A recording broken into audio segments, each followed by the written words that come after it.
జయ శుభకర వినాయక శ్రీకాణి భాగవర సిద్ధి వినాయక. నమస్కారం. ప్రేక్షకులందరికీ శుభోదయం. ఈనాటి శుభయోగం శీర్షికన శనివారం సందర్భంగా జాతకపరమైన శనిగ్రహ దోషాలు, రాశిపరంగా ఉన్న శనిగ్రహ దోషాలు, వీటన్నిటి నుంచి సులభంగా బయటపడటానికి శని భగవానుడికి ప్రీతికరమైన స్నానం ఎలా చేయాలో, దానం ఏ విధంగా ఇవ్వాలో, ఉపవాసం ఏ విధంగా ఉండాలో, ఎటువంటి ప్రత్యేకమైన విధి విధానాలు పాటిస్తే శని భగవానుడిని సులభంగా ప్రసన్నం చేసుకోవచ్చో పరిశీలిద్దాం. ప్రధానంగా శని దోషాలు తొలగింపజేసుకోవాలంటే శనివారం సందర్భంగా ఒక ఇనుప పాత్రలో నీళ్లు తీసుకొని ఆ నీళ్లలో నల్ల నువ్వులు, నల్ల మినుములు, జమ్మి ఆకులు, దర్భలు వీటన్నిటినీ వేసి 5 నిమిషాల తర్వాత ఓం శం శనైశ్చరాయ నమః అని మనస్సులో స్మరించుకుంటూ ఆ నీటితో స్నానాన్ని ఆచరించాలి. ఇలా స్నానం చేస్తే ఇది శని భగవానుడికి ప్రీతికరమైనటువంటి స్నానం అవుతుంది. అలాగే శనివారం సందర్భంగా రోజంతా ఉపవాసం ఉండి రాత్రికి ఎవరికైనా భోజనం పెట్టి ఆ తర్వాత నువ్వులతో తయారు చేయబడిన పదార్థాలు ఆహారంగా స్వీకరించినట్లయితే ఇది శని ప్రీతికరమైనటువంటి ఉపవాసం అవుతుంది.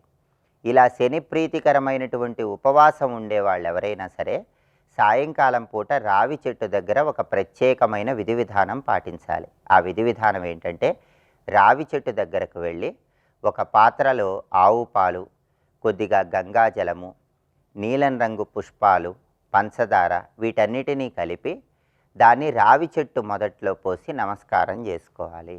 అలా చేసుకున్నట్లయితే శనివారం సందర్భంగా ఉపవాసం ఉండేవాళ్ళు శని భగవానుడి సంపూర్ణమైన అనుగ్రహానికి చాలా సులభంగా పాత్రలు కావచ్చు. అలాగే నవగ్రహాలకు సమీపంలో శని భగవానుడిని స్మరించుకుంటూ ఒక ప్రత్యేకమైన దీపం వెలిగిస్తే కూడా ఉత్తమ ఫలితాలు కలుగుతాయి. ఆ దీపం ఎలా వెలిగించాలంటే 7 నల్ల మినుము గింజలు, 7 శనగ గింజలు వీటిని నువ్వుల నూనెలో వేసి ఆ నూనెలో ప్రతిబింబాన్ని చూసుకొని నవగ్రహాలకు సమీపంలో ఆ నూనె ఉన్నటువంటి ప్రమిదను ఉంచి ఒత్తులు వేసి దీపాన్ని వెలిగించాలి. ఇలా వెలిగించినట్లయితే జాతకపరమైన శనిగ్రహ దోషాలు, రాశిపరంగా ఉన్నటువంటి శనిగ్రహ దోష తీవ్రతను తగ్గింపజేసుకోవచ్చు. అలాగే శనివారం సందర్భంగా దగ్గరలో ఉన్న మర్రి చెట్టు దగ్గరకు వెళ్ళి పంచదార కలిపిన పాలు మర్రి చెట్టు మొదట్లో పోయటం ద్వారా కూడా శనిదోష తీవ్రతను తగ్గింపజేసుకోవచ్చు. కాళికా అమ్మవారి ఆలయ దర్శనం కూడా విశేషంగా శని దోషాల నుంచి బయటపడటానికి సహకరిస్తుంది. స్తోత్రాలలో దక్షిణ కాళికా స్తోత్రము అని ఒక ప్రత్యేకమైన స్తోత్రం ఉంది. శనివారం సందర్భంగా ఎవరైనా సరే ఈ దక్షిణ కాళికా స్తోత్రాన్ని పఠించినా లేదా శ్రవణం చేసినా దానివల్ల జాతకపరమైన శనిగ్రహ దోషాలు, రాశిపరంగా ఉన్న శనిగ్రహ దోష తీవ్రతను తగ్గింపజేసుకొని సమస్త శుభాలను సిద్ధింపజేసుకోవచ్చు. కాబట్టి శనివారం సందర్భంగా ఈ విధి విధానాలు పాటించండి. శని భగవానుడిని సులభంగా ప్రసన్నం చేసుకోండి. రేపటి శుభయోగం శీర్షికన భానుసప్తమి, మధ్వాష్టమి సందర్భంగా ఎలాంటి విధి విధానాలు పాటించాలో, తద్వారా ఎలాంటి ప్రయోజనాలు సిద్ధింపజేసుకోవచ్చో పరిశీలిద్దాం. నమస్కారం.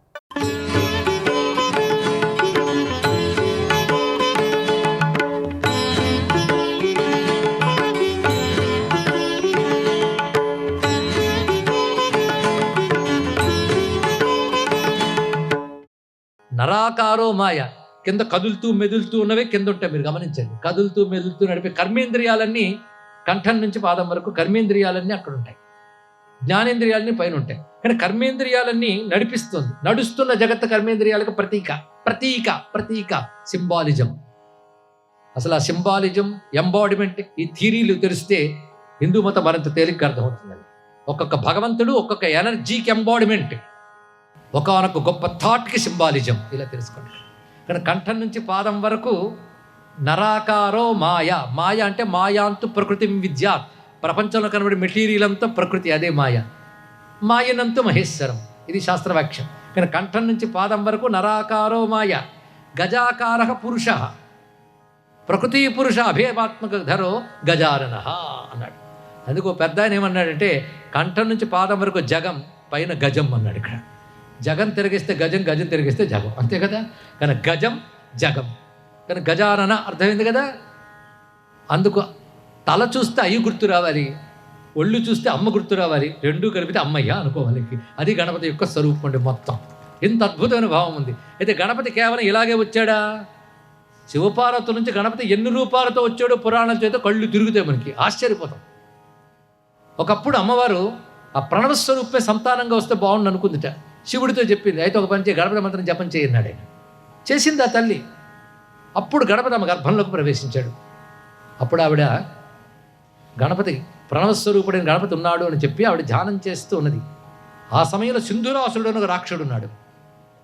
ఆ రాక్షసుడికి పార్వతీ తనయుడి వల్ల మరణం వస్తుందని ఆవిడ చెప్పేశాడు.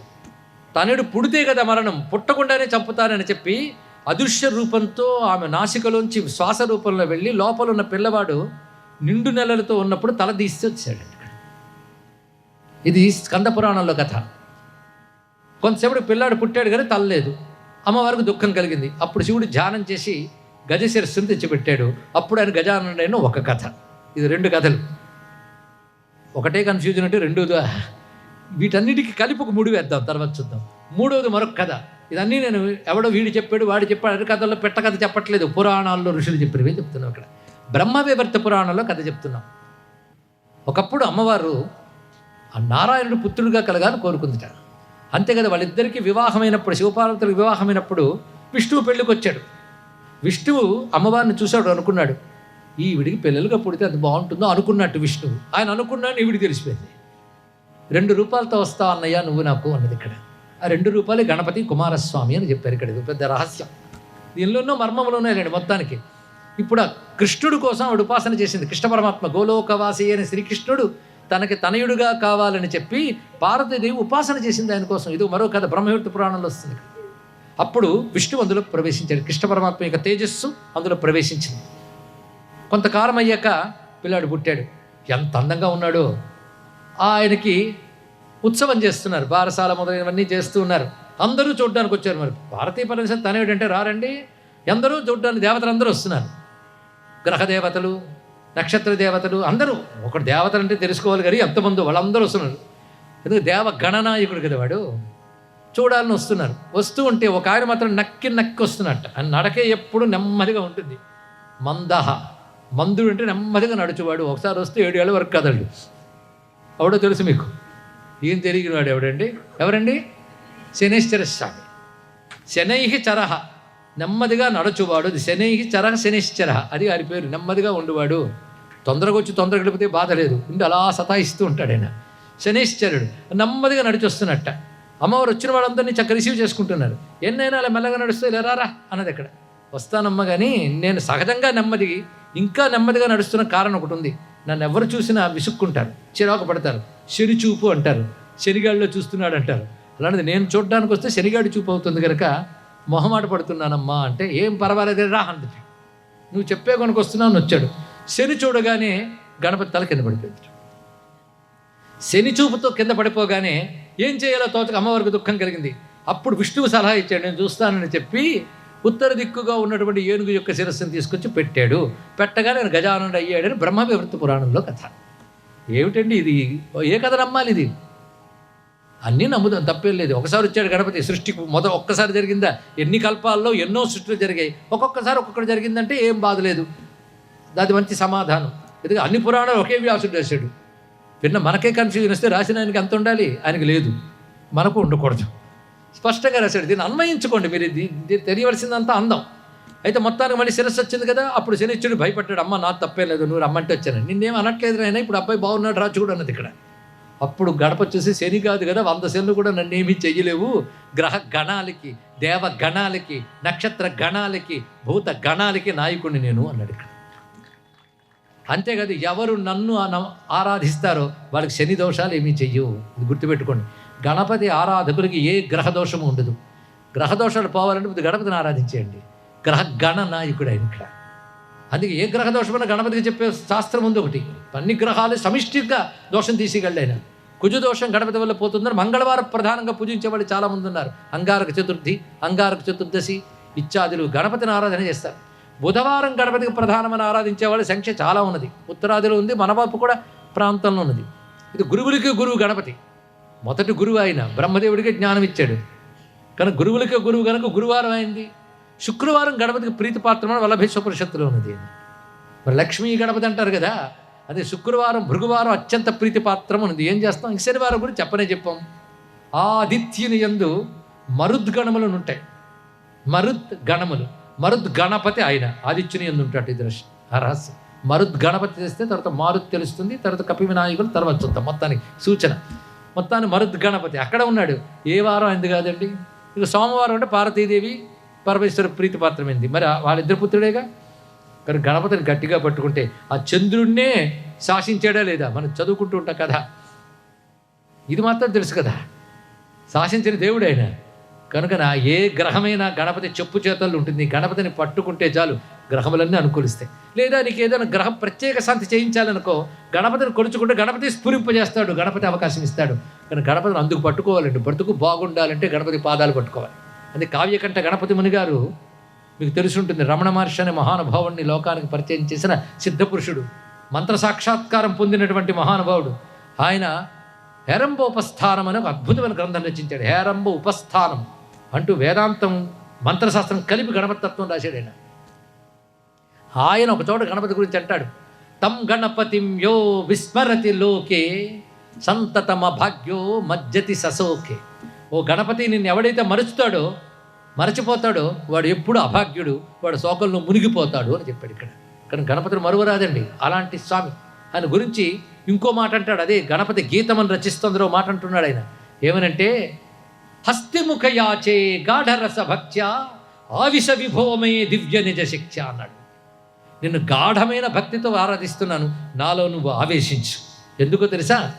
భారత హితాయ, ఈ దేశం క్షేమం కోసం నిన్ను ఆవహింపజేసుకుంటున్నాను అన్నాడు ఇక్కడ. ఎందుకంటే అప్పుడు దేశానికి స్వతంత్రం లేదు, అలాంటి పరిస్థితి ఉంది. ఎంత భక్తిగా ప్రార్థించాడైనా. కానీ గణపతిని ఆరాధించడం యొక్క ప్రాధాన్యం మనకు ఇక్కడ తెలుస్తున్నది. సర్వం శ్రీ మహాగణపతి చరణారవిందార్పణమస్తు.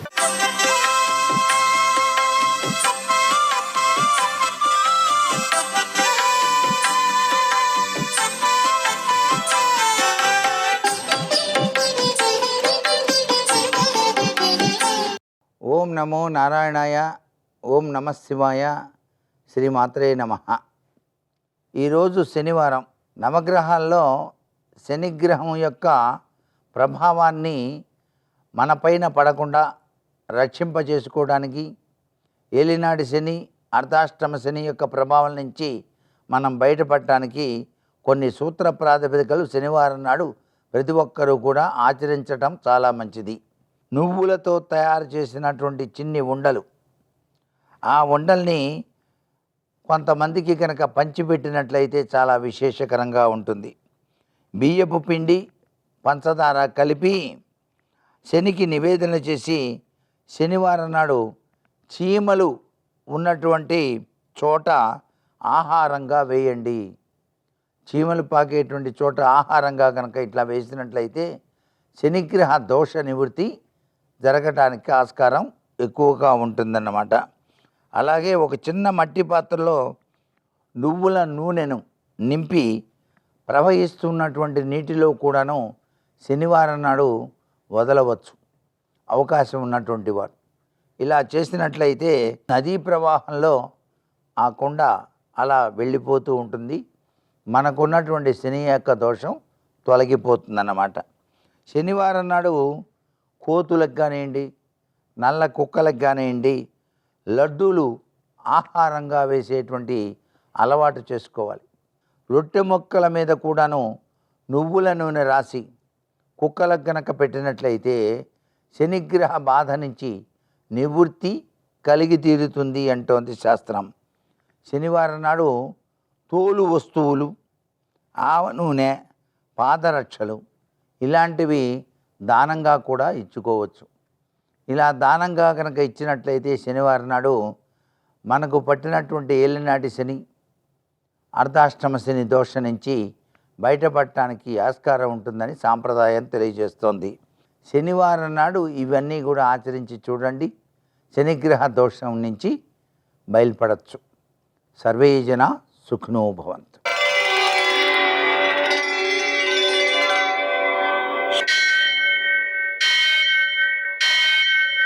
సహస్ర విశ్వశీరుషం దేవం విశ్వాక్షం విశ్వశంభువం విశ్వం నారాయణం దేవమక్షరం పరమం పదం విశ్వతః పరమాం నిత్యం విశ్వం నారాయణగుం హరిం విశ్వమేవేదం పురుషస్తద్విశ్వముపజీవతి పతిం విశ్వస్యాత్మేశ్వరం శాశ్వతం శివమచ్యుతం నారాయణం మహాజ్ఞేయం విశ్వాత్మానం పరాయణం సూర్యశౌర్యమథేందురింద్రపదవీ సన్మంగళం మంగళం. పద్మావతీ ప్రణయలాలితముగ్ధదేహ శ్రీ వెంకటేశరుణమోచనమస్తు మహ్యం. నేటి కాలమాన విశేషాలను గమనిద్దాం. స్వస్తి శ్రీ చాంద్రమాన విశ్వావసనామ సంవత్సరం దక్షిణాయనం వర్ష ఋతువు భాద్రపద మాసం కృష్ణపక్షం శనివారం. సూర్యోదయం 6:07 సూర్యాస్తమయం 6:17.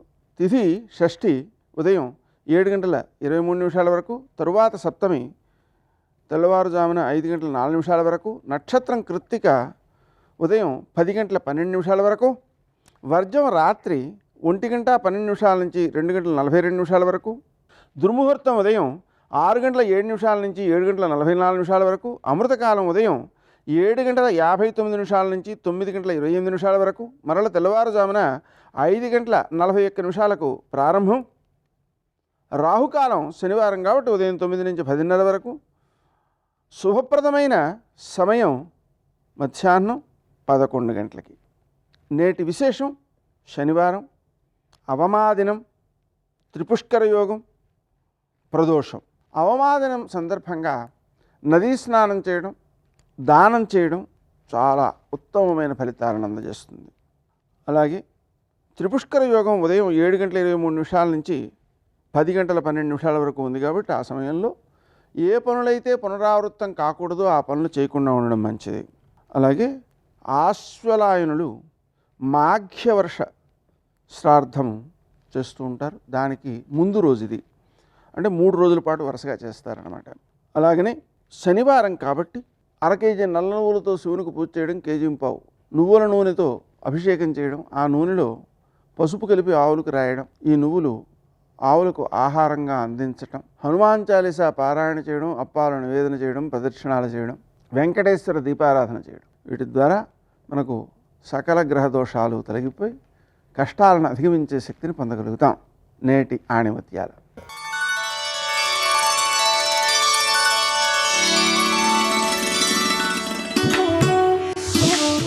విల్లు వంగితే కానీ బాణం ముందుకు దూసుకుపోదు, అలాగే మానవుడు ఒళ్ళు వంచితే కానీ జీవితం ముందుకు సాగదు.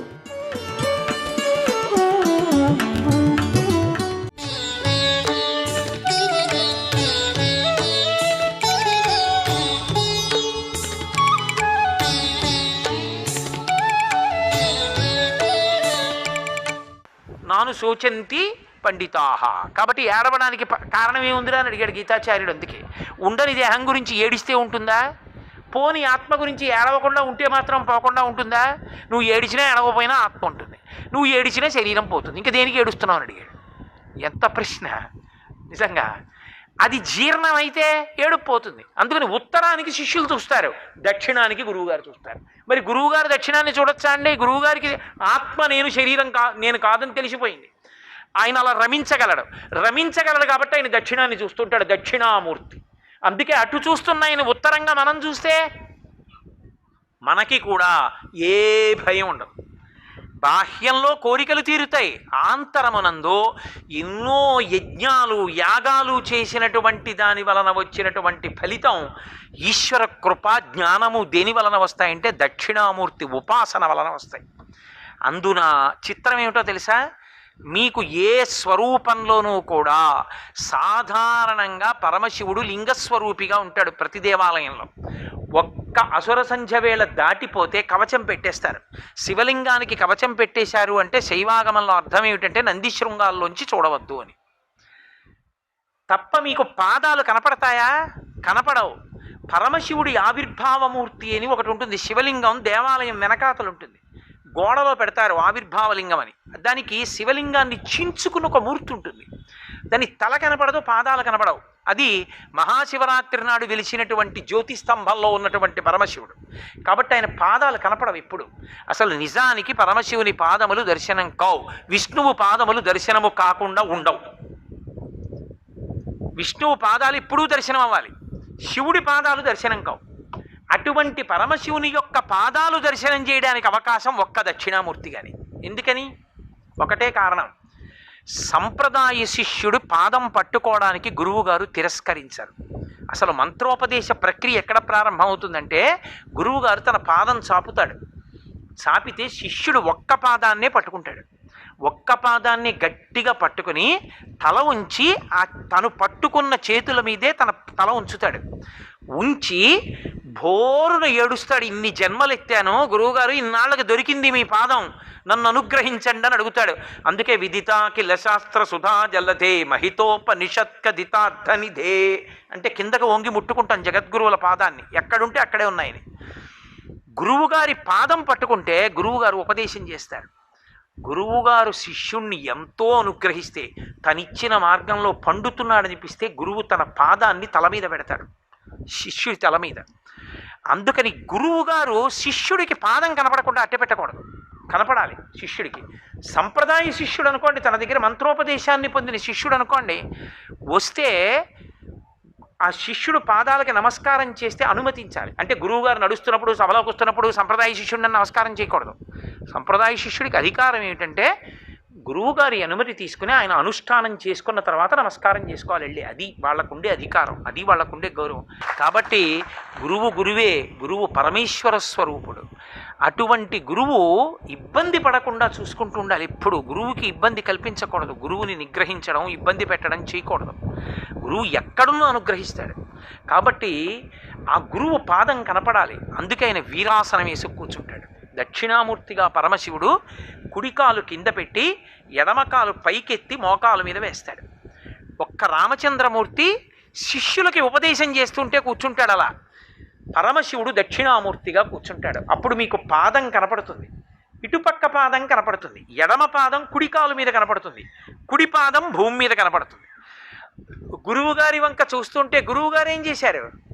వీళ్ళు మాట్లాడారు శిష్యులు. గురువుగారండి ఆత్మ ఏమిటండి గురువుగారు, ఆత్మ అనుభవంలోకి ఎలా వస్తుందండి, ఈ జనన మరణ చక్రం నుంచి బయటికి ఎలా వస్తామండి, సంసారం ఎలా పోతుందండి, ఇన్ని అడిగారు. ఆయన ఏం చేశాడు? ఏమీ మాట్లాడలేదు. శిష్యాస్తుచ్ఛిన్న సంశయా ఇలా అన్నారు, అంతే పోయింది. అంటే ఇక్కడ మీరు చాలా జాగ్రత్తగా అర్థం చేసుకోవాలి. అవతలవాడి అజ్ఞానం పోగొట్టడానికి సాధారణంగా ఏం చేస్తారంటే మాట్లాడి పోగొడతారు. అది ఒక ప్రక్రియ, మాటల ద్వారా పోగొడతారు. అయితే అన్ని వేళలా మాట్లాడి పోగొట్టాలని మీకేమీ అక్కర్లేదు. ఎందుకో తెలుసా? పూజ చేసుకుంటున్నాడు, పూజ చేసుకుంటూ ఎవరితోనైనా మాట్లాడాడు అనుకోండి, అప్పటి వరకు తాను పూజ చేసిన ఫలితం వాళ్ళకెడుతుంది. మాట్లాడకూడదు. ఆచమనం చేశాడంటే ఇంకా మళ్ళీ మంత్రపుష్పం తర్వాత పీట మించి లేచిపోయాకే మాట్లాడాలి, ఈ మధ్యలో మాట్లాడకూడదు. అలా మాట్లాడితే వాడు అవివేకి, వీడు చేసిన పూజ వాళ్ళకి వెళ్ళిపోతుంది. కాబట్టి నైవేద్యానికి పళ్ళు పెట్టడం మర్చిపోయింది భార్య, పూజ అవుతుంది, ఏం చేయాలి?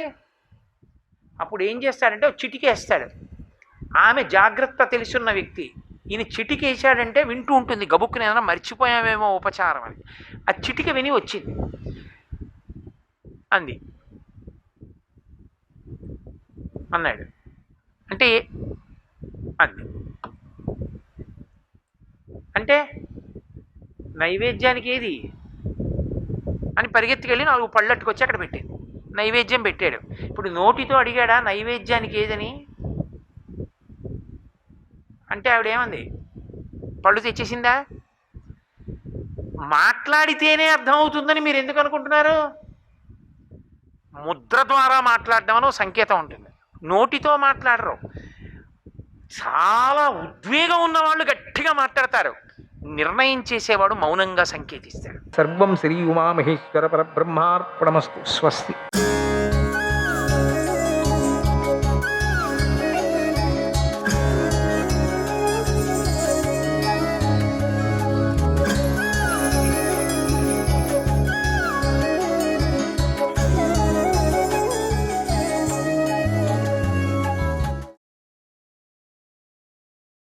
సంతోషపడ్డ బ్రహ్మదేవుడు కశ్యప ప్రజాపతిని దగ్గరకు పిలిచి, నాయనా, నువ్వు కూడా మంచి విస్తారమైనట యజ్ఞం ఒకటి చేస్తే బాగుంటుంది అని ప్రోత్సహించాడు. ఆ మాటలు విన్న దేవజాతుల వారు కొంతమంది, ఈ మానవ జాతి వాడు ముందుగా యజ్ఞం చేయటం దేనికి, దేవజాతి వారు మేమే చేస్తామంటూ అహంకారంగా మాట్లాడసాగారు. అది చూసి దైత్య దానవ రాక్షస జాతుల్లోని కొంతమంది వీరులు, మీకంటే మేమే గొప్ప వీరులం, మేమే ముందు యజ్ఞం చేస్తామంటూ ముందుకు త్రోసుకొచ్చారు. యజ్ఞకాంక్ష కాస్త వాదులాటగా మారిపోయింది. మేం చేస్తామంటే మేం చేస్తాం. వాదులాట త్రోపులాటలాగా వచ్చేసింది. ఒకరికొకరు తోసుకున్నారు, జుట్లు పట్టుకున్నారు. త్రోపులాట ఎంతవరకు వచ్చింది? బాహుయుద్ధంలోకి వచ్చింది. చేతులు పట్టుకున్నారు, జుట్లు పట్టుకున్నారు. ఆ యుద్ధం ఒకరికొకరు ఎంతవరకు వచ్చింది? ప్రాణాలు తీసుకునేదాకా వచ్చింది. అదే కదా, ఈ దశలో అక్కడుండే మహర్షులు, యోగులు మొదలైన పెద్దలు ఈ పోట్లాటకు అడ్డంపడి రెండు పక్షాలను శాంతింపజేద్దామని ప్రయత్నం చేసిన దేవదానవ జాతుల వారు ఆ ముసలి వాళ్ళని పక్కకు తోసేసి ఒకరినొకరు తీవ్రంగా కొట్టుకొని రెండు పక్షాల్లోనూ చాలామంది మరణించారు. ఈ హడావిడికి అక్కడ ఉన్న భూమే కంపిస్తుందా అన్నట్లుగా గడగడలాడిపోయింది. ఈ గందరగోళం ఇలా జరుగుతూ ఉండగా ప్రహ్లాదుడు అనేటువంటి రాక్షసుడు మధు అనేటువంటి మరో రాక్షసుడిని దగ్గరకు పిలిచి అతని చెవిలో ఏవో మంతనాలు చేశాడు. ఆ మంత్రాలు విన్న దగ్గర నుంచి మధురాక్షసుడికి కళ్ళు ఉగ్రమైపోయాయి. సహజంగా మధురాక్షసుడు మంచివాడే, ఇతని కళ్ళు తేనె రంగులో ఉంటాయి కనుక ఇతడికి మధువు అనే పేరు వచ్చింది. వ్యక్తి స్వభావం కూడా తేనెలాగా మధురమైందే. కానీ మధురాక్షసుడికి ఇంద్ర పదవి మీద ఆశ పుట్టి కళ్ళు పైకెక్కి నెత్తిమీదికి ఎక్కాయి. ఒక్కసారిగా దేవేంద్రుడి మీద విరుచుకుపడి అతడిని ఉక్కిరిబిక్కిరి చేసి అతడి నడుము చుట్టూ ఇనుప గొలుసులు వేసి ఒక కొండ శిఖరానికి గట్టిగా బంధించేశాడు. మధురాక్షసుడికి బలగర్వం ఇంకా క్రిందికి దిగక దగ్గరలో ఉన్న శ్రీ మహావిష్ణువును చూసి దమ్ముంటే నాతో యుద్ధానికి రా అని సవాలు విసిరాడు. ఈలోగా దైత్య దానవ రాక్షస జాతుల్లోనే విభేదాలు ఏర్పడి వారు రెండు వర్గాలుగా చీలిపోయి అందులో ఒక వర్గంలో వారు మధురాక్షసుడి మీద తిరగబడ్డారు. రెండవ వర్గం వారు వారి మీద యుద్ధానికి ఉరికారు. ఈ సన్నివేశాన్ని గమనించిన బ్రహ్మదేవుడు యక్షులను గంధర్వులను ఒక పక్కకు పిలిచి, మీరు సమ్మోహాన్ని కలిగించే గాన విద్యలో నిపుణులు కదా, మీరు తక్షణమే మీ వాద్యాలతో సహా గానాలు మొదలుపెట్టండి, వాటి ద్వారా ఈ రాక్షస జాతి వారు ఏకాగ్రతను భంగం చేయండి అని ఆజ్ఞాపించాడు. దానితో రెచ్చిపోయినటువంటి యక్ష గంధర్వులు ఒక పక్క యుద్ధం జరుగుతుంటే మరో పక్క రకరకాల వాద్యాలతో గానాలు మొదలుపెట్టారు. అక్కడ రగడ జరుగుతుంటే వీళ్ళు సంగీతం కచేరీలు ప్రారంభం చేశారు. వారు అలా రెచ్చిపోయి గానం చేసేసరికి మధురాక్షసుడు ఏకాగ్రత నిజంగానే దెబ్బతిన్నది. అంత బాగా సంగీతం ఉంటే ఎటువంటి వాడు కూడా నిలిపేస్తాడు. అతడు యుద్ధం మాట కొద్దిగా మరిచిపోయి ఈ సంగీతాలకు తాళం వేస్తూ తల ఊపుతూ అడుగులు వేయసాగాడు. దాంతో యుద్ధం సంరంభం కొంచెం తగ్గింది. ఈ సందు చూసుకొని మహర్షులు బ్రహ్మదేవుడు అక్కడి నుంచి మాయమైపోయారు. పరుగు విష్ణుదేవుడు మాత్రం మధురాక్షసుడికి కనిపించేటట్లుగా మందర పర్వతం వైపుకు పరుగులు తీశాడు. ఇది గమనించిన మధురాక్షసుడికి మత్తు దిగి ఉలిక్కిపడి విష్ణుదేవుడి వెంటపడ్డాడు. అలా వెంట పరిగెత్తిన మధురాక్షసుడు మందర పర్వతం మీద శ్రీ మహావిష్ణువుని పట్టుకొని బలంగా ఒక గుద్దు గుద్దాడు. ఆ గుద్దుకు విష్ణుదేవుడు కొంచెం కూడా చలించలేదు. మొదటి దెబ్బ మధురాక్షసుడే కొట్టాడు కనుక విష్ణుదేవుడు కస్సుమని తన పిడికలతో మధురాక్షసుడి గుండెల మీద గట్టిగా పొడిచాడు. ఆ దెబ్బకు మధురాక్షసుడి కళ్ళు తిరిగి అతడు నెత్తురు కక్కుకుంటూ మోకాళ్ళ మీద కూలబడ్డాడు. మరో దెబ్బ వేస్తే మధురాక్షసుడి పని అయిపోయి ఉండేది కదా. కానీ అతడికి బాహుయుద్ధం అవకాశం ఇవ్వాలనే ఉద్దేశంతో ఏం చేశాడు, అతడు కొంచెం తేరుకునే వరకు విష్ణుదేవుడు మౌనంగా నిలబడి ఉన్నాడు. కొంచెంసేపు అట్లే ఉన్నాడు. కొంచెంసేపు ఉండు, విశ్రాంతి తీసుకో. కొద్దిసేపట్లోనే మధురాక్షసుడు తేరుకొన్నాడు. తేరుకొని మరింత కోపంతో విష్ణుమూర్తిపై విరుచుకుపడ్డాడు. ఇక వారిద్దరి మధ్య అద్భుతమైనటువంటి బాహుయుద్ధం చాలాసేపు కొనసాగింది. గెలుపు ఎవరిదో చెప్పడం కష్టంగా ఉంది. ఇద్దరి ఒళ్ళు గాయాలై నెత్తుటి వరదలుగా ఉన్నాయి. రెండు మదగజాలు కొట్టుకున్నట్లుగా, ఆకాశంలో డేగలు కొట్టుకున్నట్లుగా వాళ్ళు ఆపు లేకుండా మల్లయుద్ధం చేస్తూనే ఉన్నారు. ఈ సన్నివేశాన్ని ఆకాశంలో నుంచి గమనిస్తున్నటువంటి సిద్ధులు అనేటువంటి దేవజాతుల వారు మహావిష్ణు యొక్క బలవృద్ధి కోసమై శ్రీ మహావిష్ణువుకు వినిపించేలాగా అద్భుతమైనటువంటి స్తోత్రాలు చేయసాగారు. వాళ్ళంతా స్తోత్రాలు చేశారు. ఈ సందర్భంగా ఇక్కడ హరివంశ పురాణంలో భవిష్య పర్వంలో 26వ అధ్యాయంలో సుమారు 20 శ్లోకాలు గల అద్భుతమైనటువంటి విష్ణు స్తోత్రం ఒకటి ఉంది. విష్ణు స్తోత్రం అద్భుతమైనటువంటి స్తోత్రం.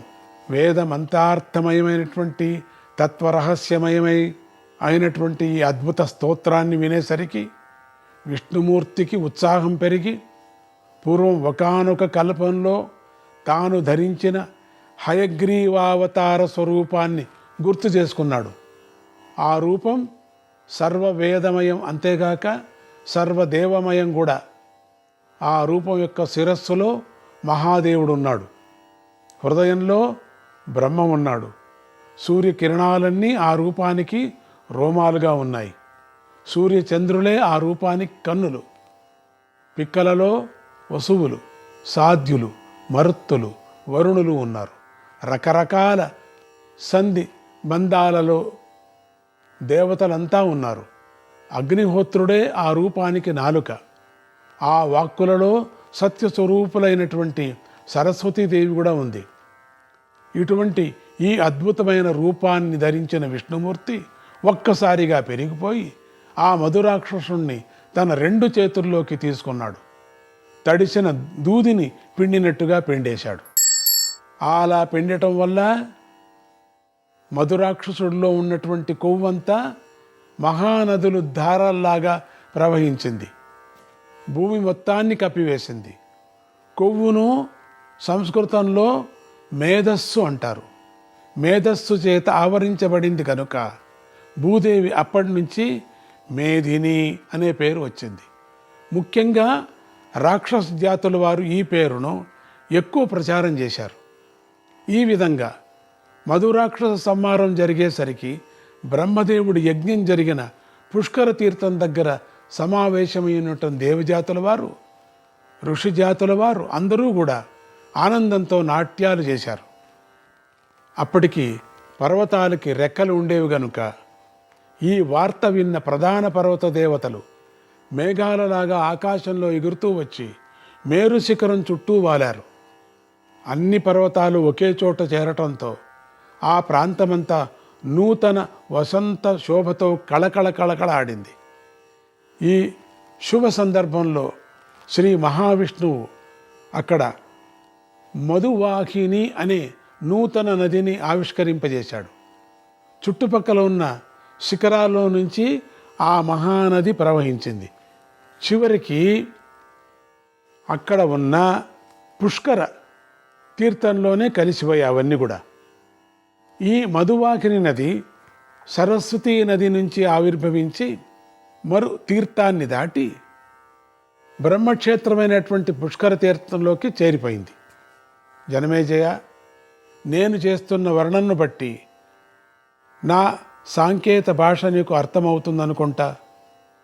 ఇక్కడ మధువాహిని నది అంటే మామూలు నది అనుకుంటావేమో. బ్రహ్మానంద రస ప్రవాహమే మధువాహిని నది అనేది. పర్వతాన్ని చీల్చుకొని బయటకు వస్తుంది. ఇక్కడ పర్వతం అంటే అహంకారం. దీనిని చీల్చే ద్వారమే గురువు. ఆ గురువు యొక్క అనుగ్రహం చేతనే బ్రహ్మానంద స్థితి లభిస్తుంది. అందుకనే ఈ మధువాహిని నది బ్రహ్మక్షేత్రమైన పుష్కర తీర్థంలో కలిసిందని నేను చెప్పాను. ఆ మహానదిని దర్శించాలంటే తపోమయమైనటువంటి చిత్తంతోనే దర్శించాలి. ఎందుకంటే ఆ నది యొక్క యథార్థ స్వరూపం చిన్మయ పరబ్రహ్మమే అని నీకు చెప్పేశాను కదా జనమేజయ. ఆ సందర్భంలో శ్రీమన్నారాయణుడు అక్కడ ఉండే సాధకులకు తన పరతత్వాన్ని ఇలా ఉపదేశించాడు. ఓ జీవులారా, పంచభూతమైనటువంటి ఈ శరీరంలో కూరుకుపోయిన దేహేంద్రియాదులే తాననుకునే జీవుడు తనలోనే అంతర్యామిగా ఉన్నటువంటి నన్ను గుర్తించలేకుండా ఉన్నాడు. పరమాత్ముడే చెప్తున్నాడు చూడండి ఇక్కడ. ఈ దీళ్లతో అహంకారంతో కూడుకొని పోయాం, మనమంతా లోపలికి వెళ్ళిపోయాం. లోపల ఉండేటువంటి పరమాత్ముని మనం అర్థం చేసుకోలేకపోతున్నాం. అలాంటి వారి కోసమే నేను రామ కృష్ణ అవతారాలను స్వీకరిస్తున్నాను కూడా. నానా రూపాల్లో ఉన్న నన్ను పూజ జప ధ్యానుల ద్వారా ఉపాసన చేసిన వారు పాపరహితులై వారిలోనే అంతర్యామిగా ఉన్న నన్ను గుర్తించగలుగుతారు. ధర్మ మార్గంలో ఉండి స్వర్గాది పరలోక కాంక్షను కూడా వదిలిపెట్టి యోగ మార్గంలో 7 చక్రాలను అధిరోహణ చేయగలిగిన ఉత్తమ సాధకులు మాత్రమే నన్ను పొందగలుగుతారు. రాజులు యుద్ధాలను ఎంత తీవ్రమైన తమకంతో చేస్తారో, చేసి గిరిదుర్గాలను గెలుచుకుంటారో, అలాగే సాధకులైన వారు అంత తీవ్రాసక్తితో ఈ మేరు శిఖరం మీదికి ఎక్కి, అనగా వెన్నెముక చివర ఉన్న సహస్రార పద్మం మీదికి చేరి అక్కడ కేవలం నా కోసం సాధన చేయాలి. అలాంటి వారికే నేను దొరుకుతాను. అలా కాకుండా ఎన్ని మెట్లెక్కి కూడా కామ సంకల్పాలతో పడిపోయిన వారు స్వర్గసుఖాలనే అందుకోగలుగుతారు, కానీ నన్ను అందుకోలేరు. నన్ను నా భక్తులైన వారు నేను చెప్పిన ఈ తత్వవిద్యను అభ్యసిస్తూ ఈ పుష్కర తీర్థంలోనే నానా విధాలైన వ్రతాలను ఆచరిస్తూ ఆ ప్రక్రియలో తమ శరీరం రాలిపోయినా లెక్క చేయరు. అలాంటి ఏకాగ్రత కలవారే ఉత్తమమైన గౌరీ సిద్ధిని అందుకోగలగరు. గౌరీ సిద్ధి అంటే గురువుల ఉపదేశం వల్ల లభించే పరతత్వ సిద్ధి. ఈ సిద్ధినే గౌరీమాత అని కూడా అంటారు. ఈ సాధనలో పొరపాటు పడి గురూపదేశం వల్ల లభించిన యోగ సిద్ధులను ప్రదర్శించుకుంటూ తిరిగే వారికి నా స్వరూపం అందదు. కొంతమందికి యోగ సిద్ధి అవుతుంది, ఏదో కొంచెం వాళ్ళు నేను చెప్పింది చూడసారా, నా నాలుకలో ఎట్లా వస్తుంది, యోగాన్ని చేశాను అని అంటుంటారు. వాళ్ళు చెప్పింది అయిపోతూ ఉంటుంది కూడా కొన్ని సందర్భాల్లో. ఇక అంతే, నేను చెప్పింది చూసారా ఎట్లా అవుతుంది, నాకు సిద్ధి వచ్చేసింది. కానీ యోగ భ్రష్టులు అయిపోతారు, వాళ్ళు పోగొట్టుకుంటారు. జ్ఞానయోగ సాధకులైన వారు విశ్వవ్యాపి అయిన పరమాత్మను అనుసంధానం చేసుకునేందుకు 6 విధానాలు ఉన్నాయి. చేసుకునేకు విరాట్ పురుషుడు ఒకటి, సూత్రాత్మ, అంతర్యామి, సర్వవ్యాపి, సర్వదర్శి, సర్వధారి అనే పరమాత్మ రూపాలు. వీటినే 6 జ్ఞానాభిసంధులు అంటారు. వీటినే 6 సంయమ స్థానాలు అంటారు. ఈ స్థానాలు 6ంటిని గెలిచిన సాధకుడు పంచభౌతిక శరీర బంధం నుంచి విముక్తిని పొందుతాడు. రాజ్యంలో శాసనోల్లంఘనం చేసిన పౌరులు రాజుగారికి అపరాధ రుసుము చెల్లించి శిక్షను బయటపడుతూ ఉంటారు కొంతమంది. అలాగే సాధనలో అపరాధాలు చేసేవారు నిస్వార్థమైన దానాలు చేసి తమ పాపాల నుంచి బయటపడుతూ ఉండాలి. అందుచేత సాధకులకు దానం చాలా ముఖ్యం. అలాగే ఇప్పుడు బ్రహ్మదేవుడు చేసినట్లుగా యజ్ఞాలను మళ్ళీ మళ్ళీ ఏకాగ్ర బుద్ధితో చేసేవాళ్లకు వాళ్ళను కూడా నా సాన్నిధ్యం లభిస్తుంది అన్నాడు నారాయణుడు. జనమేజయ, శ్రీ మహావిష్ణువు ఉపదేశించినటువంటి గౌరీ సిద్ధిని గురించి బాగా భావన చెయ్యి. నేను కూడా సమస్త లోకహితం కోసం ఆ గౌరీదేవికి నమస్కరిస్తున్నాను.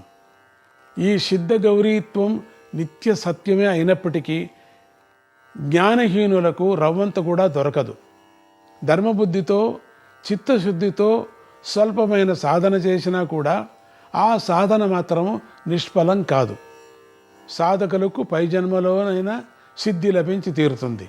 జనమేజయ, ఈ విధంగా తత్వబోధ చేసిన విష్ణు భగవానుడు తపస్సు చేసే విధానాలను కూడా స్వయంగా ఆచరించి చూపించాలని, దాని ద్వారా దేవదానవ మునిగణాలకు సమమైనటువంటి బుద్ధితో మార్గదర్శనం చేయాలని సంకల్పించాడు. అందుచేత ఆయన వెనువెంటనే అక్కడ ఉన్నటువంటి ఒక ఎత్తైన శిఖరానికి చేరి అక్కడ ఒంటి కాలి మీద నిలబడి 2 చేతులు పైకెత్తుకొని మనస్సును సమాధిలోకి ఆకర్షించుకొని ఏకదాటిగా 10,000 సంవత్సరాలు అవిచ్ఛిన్నంగా తపస్సమాధిలో ఉండిపోయాడు. అది చూసి చంద్రుడు ఉత్తేజితుడై ఒంటి నిండా భస్మం పూసుకొని తాను కూడా అటువంటి తపస్సుని చేయాలని ప్రయత్నం ప్రారంభించాడు. 9,000 సంవత్సరాల పాటు తపస్సు చేయగలిగాడు. ఈ తపశ్శక్తి వలనే ఉత్తరోత్తర కాలంలో చంద్రుడు జీవుల మనస్సులకు అధిపతి అయి తేజోమండల రూపధారి అయి ఆకాశంలో ప్రకాశించడం మాత్రమే గాక అనేక దివ్య రూపాలను కూడా స్వీకరించి అనేక మహాకార్యాలను కూడా ఆచరించగలిగాడు. ఇక మహాదేవుడు ఒక వృషభ రూపాన్ని ధరించి తన ముందు కాళ్లకు పైకెత్తుకొని ముందు కాళ్లను పైకెత్తుకున్నాడు. ఘోరమైన నియమాలతో తీవ్రమైన తపస్సు మొదలుపెట్టి 9,100 సంవత్సరాలు సమాధి దీక్షలో ఉండిపోయాడు. ఆయన అలా ఊపిరి బిగబట్టి కుంభదీక్షలో ఉండగా లోపల ఉన్న వాయువు గడ్డగట్టిపోయింది. అలా గడ్డగట్టిన వాయువును మహాదేవుడు ఒక త్రేణుపు రూపంలో బయటకు కక్కేశాడు. ఆ త్రేణుపులో ఉంచి వెలువడ్డ వాయువు దగ్గరలో ఉన్న నీళ్ల మీద పడింది, నురుగుగా మారింది. నురుగు అంటే అది తడి కాదు, పొడి కాదు, గాలి కాదు, నీరు కాదు, వీటన్నిటికీ సమ్మేళనం. అటువంటి ఆ నురుగు అప్పటి నుంచి నీళ్ల మీద తేలియాడుతూ జీవించసాగింది సముద్రంలో. ఆ నురుగు యొక్క ఉత్పత్తి మూల కారణమైనటువంటి వాయువు అక్కడితో ఆగలేదు. అది ఆకాశంలోకి ఎగిసిపడి మేఘాల రూపాన్ని పొంది అక్కడ జలబిందువులతోనూ సూర్యకిరణాలతోనూ కూడా సంయోగాన్ని సంపాదించుకొని వాయువు జల సూర్యకిరణాల సంఘర్షణ వల్ల క్రమక్రమంగా వర్షధారలుగా భూమి మీదకి దిగింది. ఆ తర్వాత ఆ వాయుదేవుడు కూడా తపోదీక్షను స్వీకరించి 1000 సంవత్సరాల పాటు తపస్సమాధిలోకి వెళ్ళిపోయాడు. ఇక అగ్నిదేవుడు జటలు ధరించి తపోదీక్ష పూని 3,000 సంవత్సరాల నిరాహారంగా సమాధిలో ఉండిపోయేసరికి ఆయన శిరస్సు నుంచి ఒక నూతన తేజోమండలం ఆవిర్భవించింది. అది సరాసరి స్వర్గలోకంలోకి వెళ్ళిపోయింది. అది ఆకాశంలో ఉన్న సూర్యమండలం కన్నా తనకి మూలమైన అగ్నిదేవుడి కన్నా కూడా ఎక్కువ తేజోవంతంగా ఉంది. ఆ తేజస్సు యొక్క ప్రభావం వల్ల స్వర్గలోకంలోని అంధకారం పారిపోయి భూలోకానికి చేరింది. అనగా భూలోకంలో సకామ సాధకులు పరలోకాలకు ప్రయాణం చేసే ధూమ మార్గంగా మారింది. ఆకాశంలో ప్రకాశించే సూర్యదేవుడు తేజో విషయంలో ఇతర జీవులందరినీ మించిపోయి ఉంటాడు కదా. కానీ బ్రహ్మజ్ఞాన సాధకుల విషయంలో మాత్రం వారి తేజస్సును సూర్యుడు అతిక్రమించలేడు. అంటే వారు రాత్రి కాలంలో మరణించినా కూడా వారికి సూర్యకిరణాల్లోని అర్చిరాది మార్గం ద్వారా ప్రయాణం జరిగి మోక్షమే లభిస్తుంది. నారాయణ నారాయణ హరే కృష్ణ.